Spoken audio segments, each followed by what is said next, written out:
Achei que já estavam a par da hierarquia deste lugar. Dá até pra me estender, mas no final quem tô enganando? Minha divindade é pra eternidade, estou sendo claro. Esse regime está mesmo um caos. Sem boca não tem mais grito afinal. Morder a mão que te alimenta não é inteligente.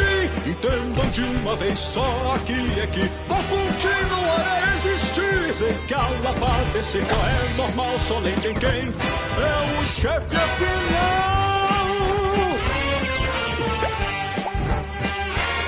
Olha isso então! Quanta emoção! Eu tô chocado! Olha o passito!